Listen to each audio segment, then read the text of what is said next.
We are in the temple of Malkuth, where Sandalphon stands deep in contemplation of the altar light.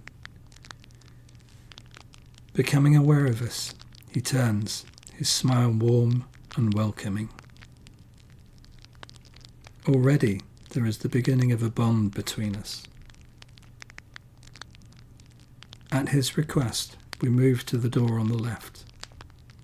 His supple fingers leave a fiery trail quivering in the air. When it dissolves, the tarot curtain of judgment has formed across the door. With a shiver of movement, it comes to life, and one by one we pass through. We are standing outside a small cave over which hangs the curtain. We are high on the side of a mountain. Around us, the ground is loose shale and rock, with ill-defined paths between them. Behind us, the cliff lifts sheer to the top of the mountain. Below we see desert scrubland, covered with stunted trees and rocky outcrops. And beyond again, the blue smudge of another mountain range. The sun is setting, and we have far to go. We start down the path, slipping and sliding. We pass strangely shaped rocks, sculpted by the winds. Some have darker veins of a strange, fibrous substance. This is asbestos, one of the three gifts of Melchizedek, the king of Salem, to the planet of Earth. Asbestos is a symbol of the soul, for though it may be tested by fire, it cannot be consumed by it. Ahead of us is another cave. In front of it burns a small fire tended by a primitive woman with a small child at her breast. Others like her sit around eating pieces of meat snatched from the ashes. Scattered nearby are the remnants of earlier meals. Uncouth as they are, these are our forebears. They do not see us, for we are from their future. To them, fire is still new, something to be feared and wondered at. When we turn back to the path, we see a young man who is standing before us. He is tall and proud of face, wrapped in a cloak of sun-bright orange. An empty scabbard hangs by his side. This is our guide into the desert. He beckons us to follow him and leads us into a smoother path between the rocks.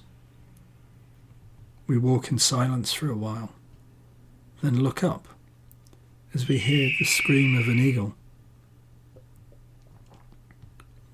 It swoops downwards, and we think that it is coming for us and duck our heads. But the guide points up, and there, spread against the rock, is a man, a giant in stature, with matted hair and beard. Naked, he lies chained to his stone prison. In his side is a gaping wound torn by the beak and talons of the giant bird. We watch helplessly as the eagle swoops again and the man arches against the pain. No sound comes from his lips. Only the eyes burn under the heavy brows. Prometheus suffers in silence, content to bear his punishment. The outstretched arms, the pain, the wounded side remind us that the saviours of mankind appear in many forms and suffer in many ways. All knowledge is bought at a price, and Prometheus pays willingly and with love. We may not, cannot help him. He is a willing sacrifice, and with that we may not interfere. But there is a pool of clear water nearby, and he would be grateful for a drink, and the sweat wiped from his brow. Hard though it may be, it is all we can do. The sun is low on the horizon, and the shadows lengthen. We have come to the edge of the desert. Our guide hurries forward, following a track unseen by our eyes. In the darkness, his cloak loses its colour, and he becomes a grey shadow, keeping just ahead of us. Small lights begin to appear around us and get nearer as we walk. Now we see that they are campfires belonging to a nomad's camp. Our guide has disappeared, leaving us to explore and learn about these people. The first fire is a cooking fire. A large iron pot hangs over the glowing embers. The smell reminds us that we have walked a long way. The women and children gather around us, offering flat cakes of bread and bowls of rice and hot spiced meat. There is a rough, sweet palm wine to drink. Our hosts chatter non-stop, touching our clothes, hair and faces, and commenting to each other. The women are tall and graceful, wearing their simple clothes with great dignity. Their children are strong and sturdy and full of laughter. They bring us bowls of water with which to wash our hands. Smiling, they let us know they are happy to share whatever they have. Around such fires as these grow families, children raised to welcome the stranger, and if possible to learn from him.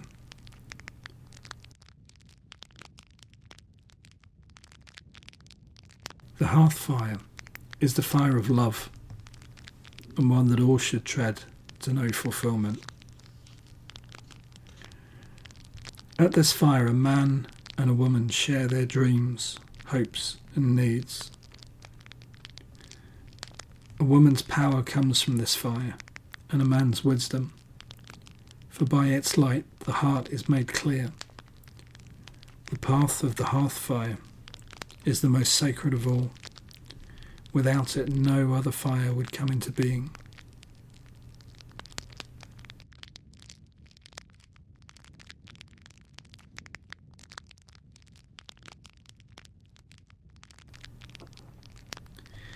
We move on to the next fire, thanking our hosts for the meal. Here there is a group of young men. Their talk is of weapons, battles, ancient heroes, and ideals of the heart. They laugh and joke, pretending not to notice another fire nearby, where the young girls are busy with their tasks of spinning and weaving and exchanging gossip. Between the two fires, the shy glances of man and maid fly to and fro. This is the fire of youth that leads on to love, and thus to the fire of the hearth. Two of the young men leap to their feet to engage in a mock battle with their swords. It becomes almost a ritual dance as they thrust and parry, leaping and swaying, each conscious of the young blood within him and the shy adoration of the young girls. We leave them in their joy and pass on to another fire set apart from the others. This fire is one of special knowledge and is tended by an older woman, much revered for her healing ability. A young mother waits with a sick child while a brew of herbs is prepared. Small though this fire may be, its flames draw those in need. But to tend such a fire one must step outside the tribe. For service to others demands the sacrifice of self. The child is given the brew and handed back to the anxious mother, who in return places a cake of bread and some dates wrapped in palm leaves beside the fire in payment.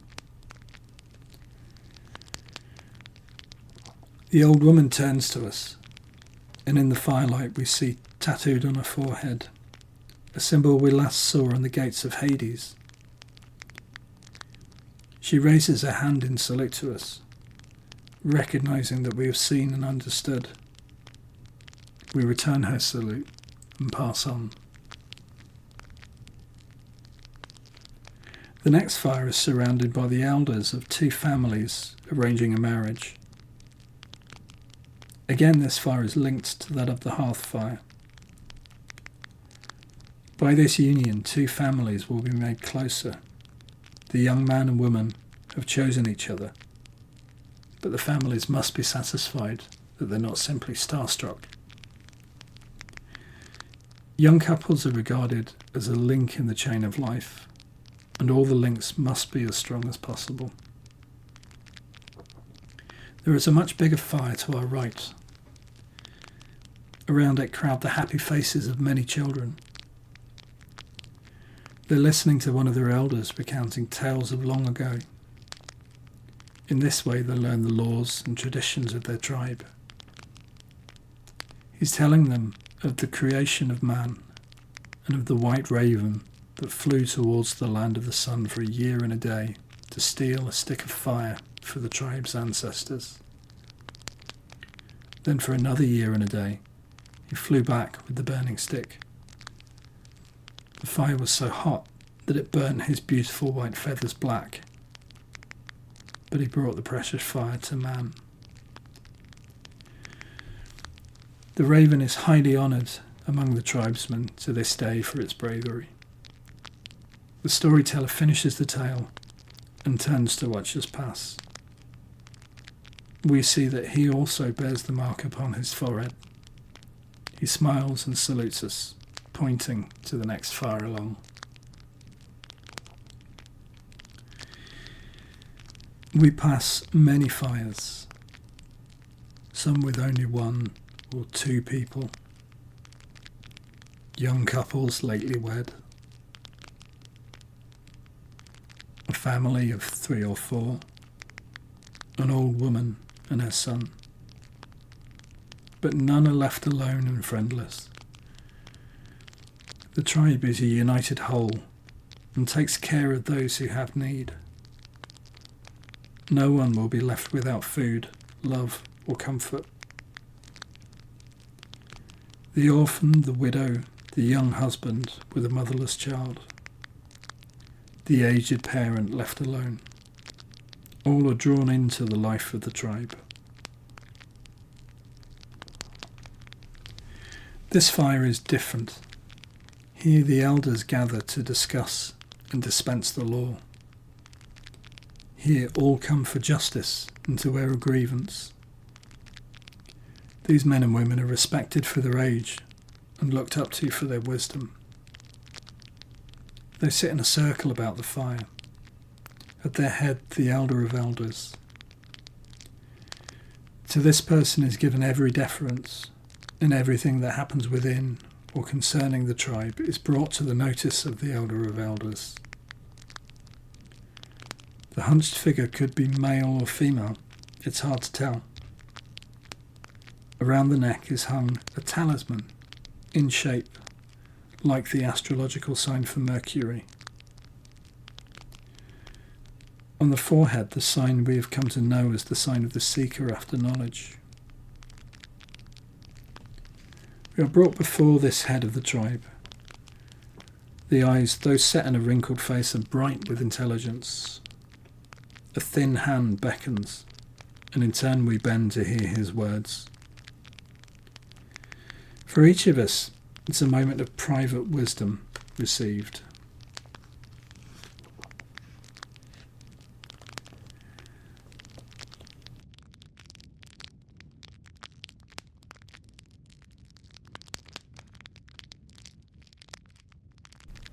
Ahead is the last and fiercest fire of all, the forge fire. The sound of hammer on anvil can be heard as we draw near, and the sigh of the bellows being worked. The smith is tall and powerful, not unlike Prometheus in build. The smith is the inner symbolic figure for this path, and we should think on this deeply. He's working on a sword of star metal that's fallen from the sky. We would call it a meteorite. The hilt is fashioned in the form of flames and set with golden topaz. The smith turns to greet us, smiling a welcome. He puts aside his hammer, ruffling the head of a sleepy child working the bellows. He bids him go home. Then he takes us beyond the forge, to the oasis near the camp. We look down into the water, and from its depths rises the magical image of Hod.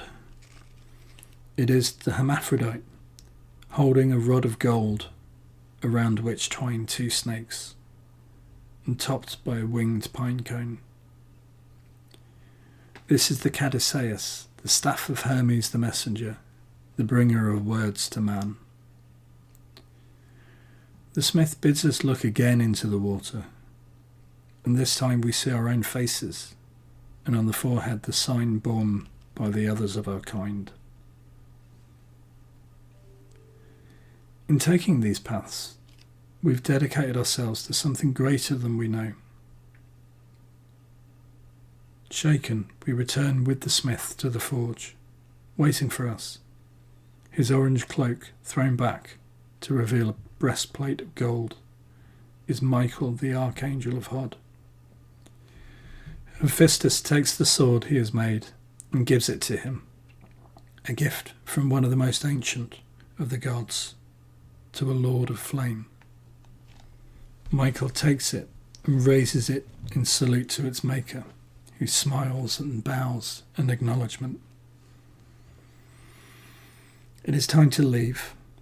We move through the silent camp, but there are some who do not sleep, who wait to watch us leave with knowing eyes.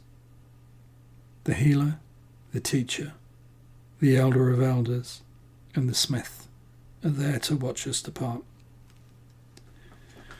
At the edge of the camp is a young man with horses to speed our way back to the mountain. The wind is warm and scented with the night flowers of the desert. It seems to lift and carry us across the sand. The mountains come nearer until we can see the rocks that hold the chained Titan, and above, the dark entrance to the cave leading back to Malkuth. At the foot of the mountain, we dismount and thank the young man. He gathers up the reins and returns to his people again. With Michael we climb the steep slope, weary now and longing for rest. We pass the sleeping eagle and give more water to the restless Titan. The cave tribe are also sleeping. Our future lies in their dreams. At the mouth of the cave, we say goodbye to Michael. We know that we will meet him again. He raises the sword in salute. We turn and re-enter the temple of Malkuth.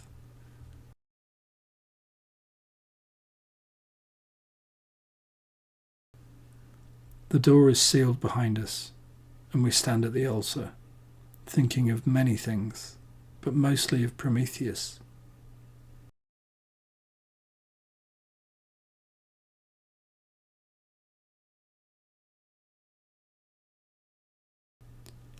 In the silence, our own level forms about us, and we are home.